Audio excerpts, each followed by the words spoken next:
이제 오늘부터 구약의 중요한 몇 족장들의 스토리를 함께 살펴보도록 하겠습니다. 가장 대표적인 족장이 아무래도 아브라함이죠. 아브라함, 그리고 이삭, 그리고 야곱, 그리고 요셉, 네 명의 인물들의 인생을 추적해 보면서 하나님이 새해 우리 각자에게 어떤 인생의 경영을 담고 있는가를 함께 적용해 보는 그런 기간으로 삼겠습니다. 우선 창세기 12장 1절을 좀 보실까요? 1절 보시면 아주 중요한 첫 번째 원리가 이 속에 담아져 있는데요. 여호와께서 아브라함에게 이르시되, 자, 앞을 좀 보십시다. 하나님이 한 공동체이든 한 시대이든 한 개인에게이든 하나님의 일하시는 첫 번째 방식은 말씀으로 시작하신다는 뜻입니다. 믿습니까? 하나님은 어느 날 갑자기 꿈을 꾸게 한다든지 번쩍하고 계시를 보여준다든지 그런 걸 이제 망상이라 그래요. 망상. 나 봤다 이런 거 속지 마세요. 믿지 마세요. 하나님은 항상 하나님의 자녀들에게 그분의 경영을 드러내시고 시작하실 때는 뭘로 시작하신다? 말씀으로 시작하신다. 아브라함의 인생을 통해서 하나님이 하나님의 경영을 드러내시는데 첫 번째 원리가 여호와께서 아브라함에게 이르시되, 할렐루야. 그래서 올해도 여러분들이 새해를 시작하면서 며칠 지났지만 작년에 일독했으니까 올해 좀 널널하게 가자. 맞는 거예요? 그거 아닙니다. 이런 거죠. 엊그제 밥 먹었으니까 오늘은 좀 쉬자. 맞아요? 오늘은 새날이 오면 허기진 배를 채워줄 새로운 양식이 또 필요합니다. 어제 상황이 오늘 내 상황과 같지 않아요. 달라요. 그렇죠? 때문에 오늘 아침에 눈을 뜨면 새날이 시작이 되면 새로운 은혜가 필요하단 말이에요. 그래서 하나님의 말씀은 매일 새롭습니다. 여호와의 자비와 긍휼이 무궁하심으로 이것이 아침마다 어떻게 했다 그랬죠? 새롭다 그랬어요. 하나님은 말씀을 통해서 자기 백성들에게 하나님의 경영을 드러내십니다. 그러니까 하나님의 백성들은 이 말씀을 떠나서는 물고기가 물을 떠나서는 살 수 없는 것처럼 살 수 없도록 돼 있어요. 자, 두 번째 잘 보세요. 이르시되 너는 너희 고향 친척과 아버지의 집을 떠나. 첫 번째 명령이 떠나라는 명령이에요. 그런데 세 가지를 떠나라 그랬어요. 너의 고향과 친척과 마지막 세 번째는 뭐죠? 아비집. 여러분, 이 순서에 어떤 원리가 담아져 있습니다. 뭐냐면 익숙한 것들로부터 점점 그 익숙함이 짙어져 가는 순서예요. 고향, 친척, 가장 떠나기 어려운 공간이 어디입니까? 집입니다. 이 집은 단순히 건물을 얘기하는 건 아니죠. 이것은 그러니까 이제 당장 오늘 집에 돌아가서 독립해야 되겠다. 부모들에게 그런 의미가 아니고 여기서는 육의 것들, 익숙한 육의 것들을 가장 어려운 게 육신의 익숙함이에요. 이것들로부터 결별을 선언해야 돼요. 아마 각자가 이 익숙함에 묶여있는 익숙한 것들이 있어요. 그게 뭐예요? 그걸 떠나야 돼요. 그 다음에 뭐라 그랬어요? 떠나. 내가 네게 보여줄 땅으로 가라. 자, 이 한마디에도 어마어마한 이야기가 담아져 있는데, 자, 우선 내가 네게 주는 땅으로 가라고 얘기하질 않았어요. 내가 네게 무슨 땅이요? 보여줄 땅. 왜? 어차피 줄 건데 주는 땅으로 가라고 얘기하지 않고 보여줄 땅으로 가라라고 얘기를 했을까요? 여기 신앙인의 딜레마가 있습니다. 우리는 말씀을 읽다가 이렇게 예배를 드리다가 또 설교를 듣다가 은혜도 받아요. 어떤 아주 정확한 하나님의 메시지도 받을 수 있어요. 예스, 맞아, 이거다. 확 마음에 중심에 불이 붙는 것 같은 충격과 은혜가 올 수도 있어요. 근데 딜레마가 뭐냐면 거기서 손 털고 끝난다는데 딜레마가 있어요. 그 땅은 오늘 여기 정확하게 뭐라고 되어 있는가 보여줄 땅이에요. 그 땅은 어떻게 우리가 누리는 땅으로 될 수 있습니까? 어떻게? 행동해야 돼요. 떠나야 돼요. 여기서 머뭇거리면 안 돼요.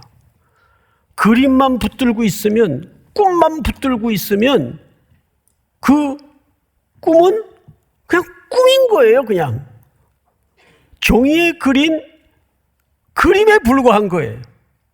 어떻게 그것이 내가 밟는 땅이 됩니까? 액션, 출발해야 돼요. 떠나야 돼요. 가야 돼요.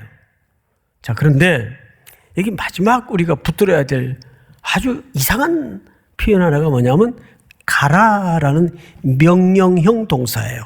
이 말이 히브리 말에는 제가 가끔 여러분들에게 말씀을 드렸을 텐데 할라크라는 단어예요. 할라크. 근데 할라크라는 말은 어떤 가면 내가 너희들과 함께 동행할 것이고 너희들을 지킬 것이고 이런 어떤 약속이 보장된 명령문이 아니에요. 이 가라라는 동사 명령형으로 쓰여져 있는데 그냥 막연히 가라라는 거예요. 이거는 확실한 겁니까? 모호한 겁니까? 모호한 거죠. 그냥 단순히 가라는 거예요. 떠나라는 거예요. 불확실하고 모호성이 여기에 담아져 있어요. 이것이 말씀을 들을 때마다 우리 성도들이, 청년들이 마주치는 딜레마예요. 가라라는 동사는 분명한데 또 그 분명함 속에 뭐가 있어요 지금?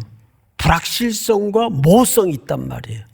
뭐 어떻게 가라는 건지, 어디로 가라는 건지. 근데 이게 우리 신앙인들의 여정이에요.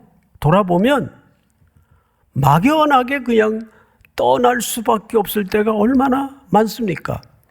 우리 성경 한 구절을 볼까요? 히브리서 11장을 좀 띄워주세요. 제가 읽겠습니다. 믿음으로 아브라함은 부르심을 받았을 때 순종하여 장래의 유업으로 받을 땅에 나아갈새, 이건 이제 결과론적인 얘기예요. 나아갈새, 어떻게 나갔다고 돼 있어요? 갈 바를 알지 못하고 나아갔으며. 그러니까 아브라함도 떠나서 익숙한 것들로부터 떠나서 가라 그랬는데 어디로 가야 될지 그냥 모르고 간 거예요. 근데 성경을 보세요. 정확하게. 하나님의 역사는 전부 이런 식이에요. 사실은. 믿으십니까? 그러니까 우리에게 필요한 게 뭐냐면 금년에 믿음의 용기예요. 도전하세요. 머뭇거리지 마세요. 그러니까 가라 할 때는 결국 하나님이 대책 없이 우리를 등 떠밀어서 야, 나는 이제 너희들 출발시키고 떠나보냈으니까 손 털고 내 할 거 다 했다. 그러시는 하나님이 아니란 말이에요. 요한복음에도 예수님이 제자들을 세상에 보낼 때 성령님을 동행시켜서 함께 보냈어요. 마태복음 28장에도 위대한 사명을 땅에 남겨진 제자 공동체에게 약속하실 때에도 땅끝까지 이르러 내 증인이 되라. 내가 세상 끝날까지 항상 너희와 함께 있으리라. 예수님이 이 땅에 오실 때도 뭘로 오셨어요? 임마누엘, 내가 너희와 함께함이다 라는 의미를 담은 임마누엘로 오셨습니다. 그러니까 사실 이 가라라는 그냥 막연한 명령형 동사에는 그 이면에는 하나님의 뭘 담보한 겁니까? 보호와 인도와 동행을 담보한 겁니다. 믿으십니까? 거기에 우리의 뭐가 필요해요? 보여줄 땅이 그 언제까지 보고만 있을 거예요? 그거 걸어가서 밟으면 여러분들이 누리는 땅이 되는데 그림만 갖고 있는 거예요. 이 얼마나 가난하게 사는 겁니까? 얼마나 낭비입니까? 도전. 올해의 명제는 내 젊은 날의 시간 속에 부닥치는 모든 문제에 대해서 머뭇거리지 말자. 방황하지 말자. 우왕좌왕하지 말자. 도전. 저를 향해서 한번 따라서 해보세요. 도전! 예. 그냥 무턱대고 대책 없이 도전하라는 말이 아니고 우리 아버지를 믿고 2절을 보세요. 내가 너로 큰 민족을 이루고 네게 복을 주어 네 이름을 창대하게 하리니 너는 복이 될지라. 여러분 2절 3절 안에 세상에 복이라는 말이 5차례나 반복이 돼요. 아하, 알았어요. 뭘 알았는가 하면 하나님이 우리를 그 동행의 그 가라는 명령 속에 감추어진 부르심의 소명이 뭐냐 하면 복 때문이에요. 자, 복은 좋은 겁니까? 나쁜 겁니까? 여러분, 복은 나쁜 게 아니에요.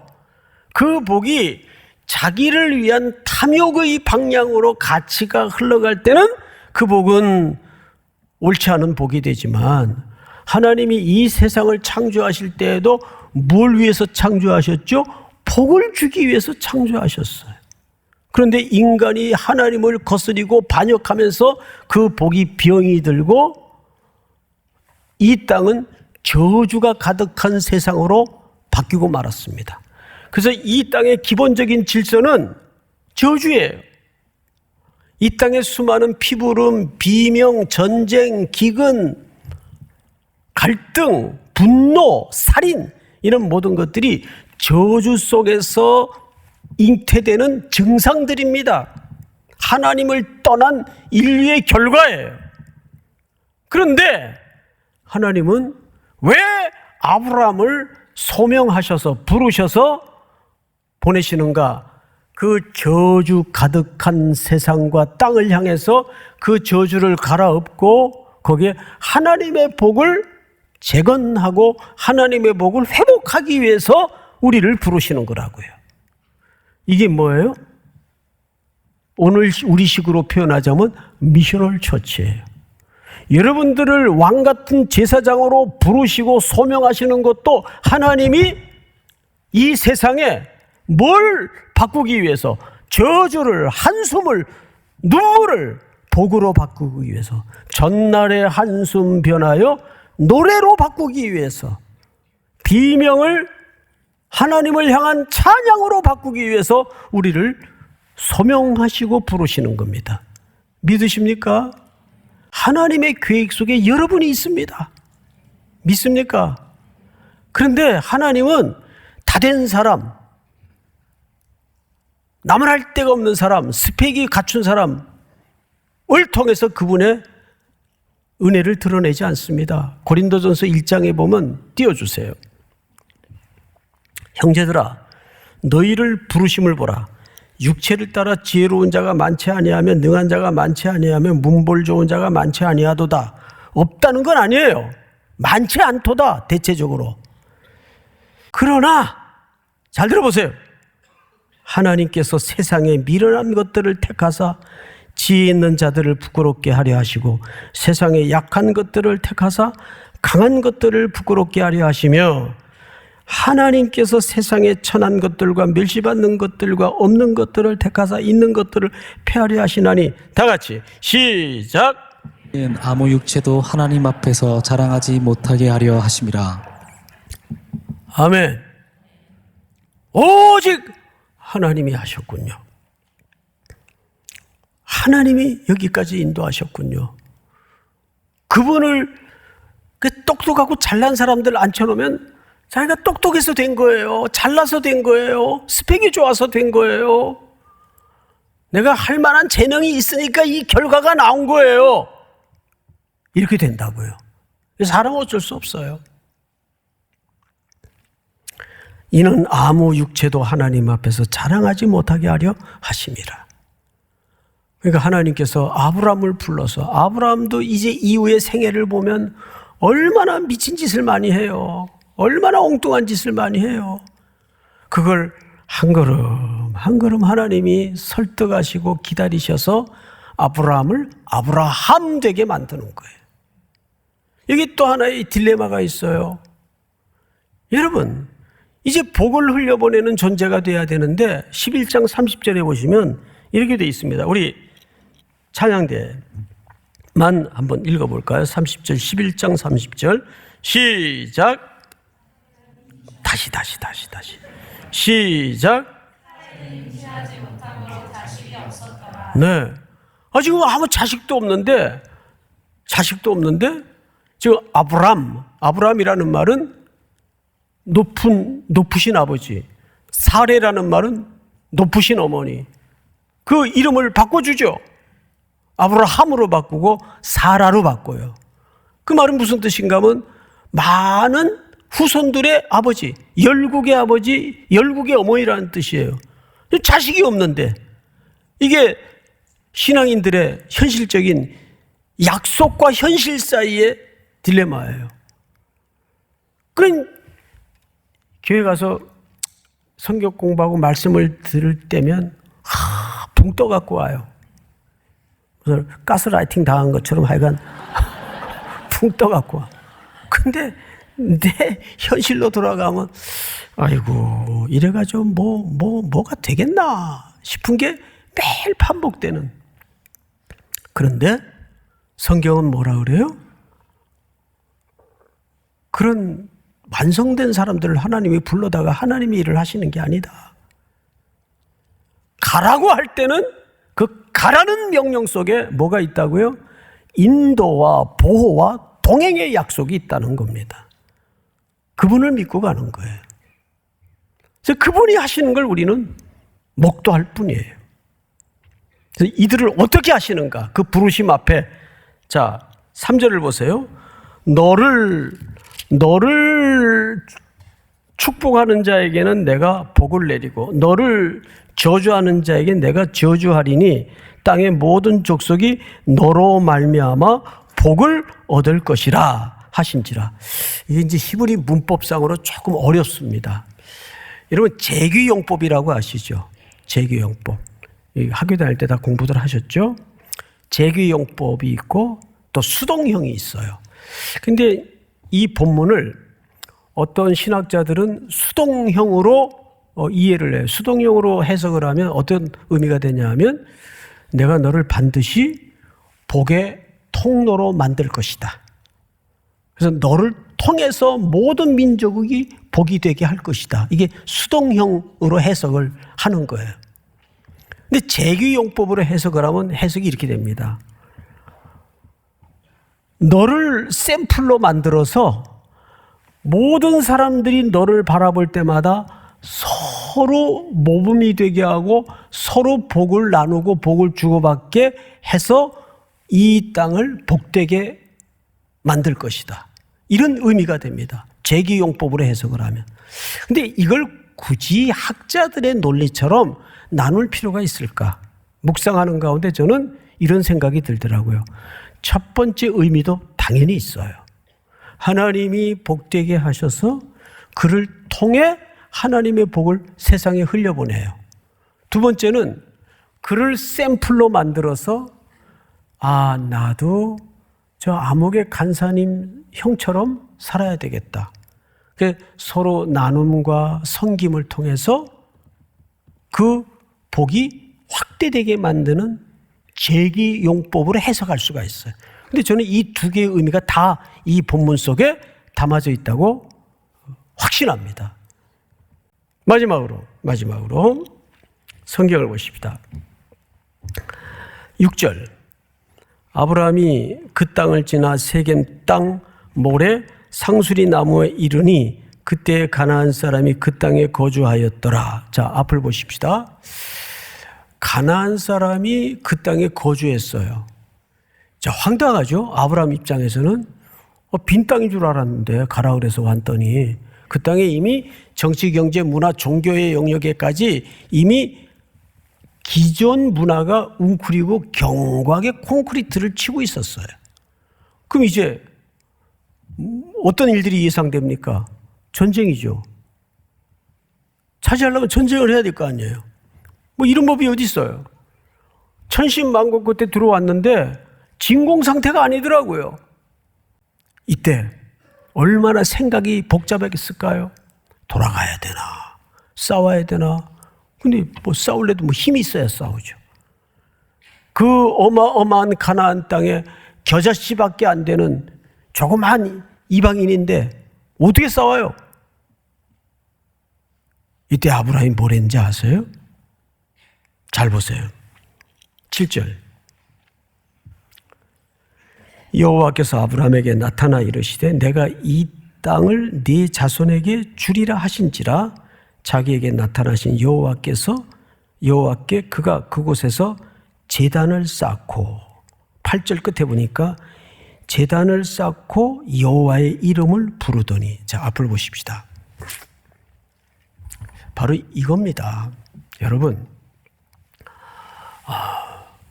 우리도 살다 보면 정말 되는 일 없고 삶은 복잡하고 엉킨 실타래 같아요. 이 뭐 어디서부터 손을 대야 할지 모를 정도로 엎친 데 덮쳐오고 풍파가 여기서 저기서 터질 때가 있어요. 정신을 못 차릴 때가 있어요.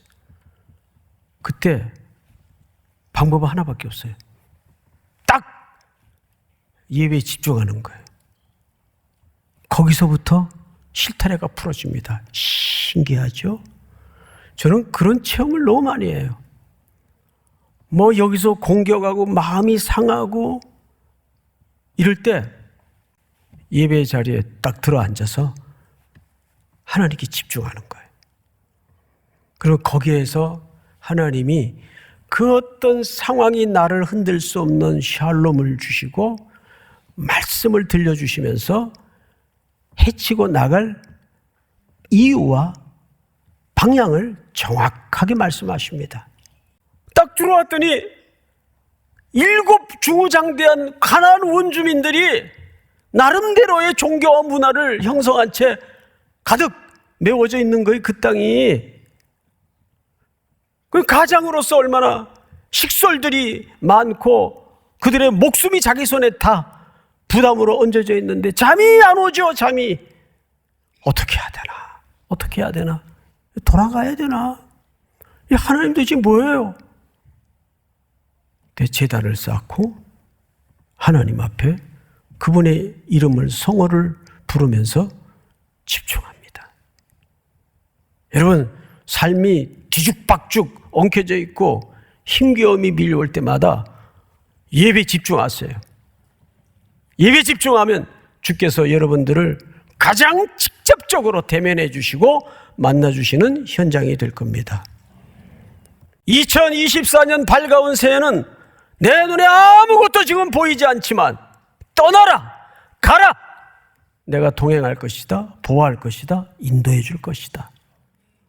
이 약속 붙잡고 믿음의 용기를 다시 한번 일으키는 결단이 있기를 주의 이름으로 축원합니다.